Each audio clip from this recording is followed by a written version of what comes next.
আসলে আজকে তোরা বিয়ে দিয়ে দেবো। এক্সকিউজ মি আমার বন্ধুরে বিয়ে করবেন? আর এই ছেলেকে আমি বিয়ে করব? হ্যাঁ। হ্যাঁ, আজকে এই মেয়ের ওড়না ধরে, কালকে ওই মেয়ের শাড়ি ধরে। আমি তো শুনেছি ওর বিয়ে আছে। আচ্ছা না মানে আপনি ভুল শুনছেন, আপনি আমার বন্ধুরে বিয়ে করবেন। বললেই হলো। আপনি বিয়ে করবেন না আমার বন্ধুরে? অবশ্যই না। আচ্ছা যাওয়ার আগে এটা একটু পড়ে যান। হ্যাঁ এটা পড়বে। যে আমাকে বিয়ে করবে 1.5 কোটি টাকা। 1.5 কোটি টাকা? সত্যি? আমার বন্ধুরে বিয়ে করলে 1.5 কোটি টাকা সম্পদ আপনার। আচ্ছা, আমি যদি ওকে বিয়ে করি তাহলে আমাকে বিয়ে করবে? তুমি কি রাজি? হ্যাঁ। তাহলে বিয়ে পড়াই দিই। কাজী সাহেব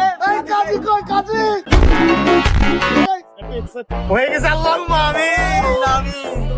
হ্যাঁ আজকে থেকে তোমার বউ। হ্যাঁ আমি গেলাম। হ্যাঁ এই দাঁড়ান দাঁড়ান, 2 কোটি টাকা সম্পদ? গুগলের থেকে বুঝাই দিই। হ্যালো গুগল, ছেলেদের একটা বিচির দাম কত? একটা বিচির দাম 74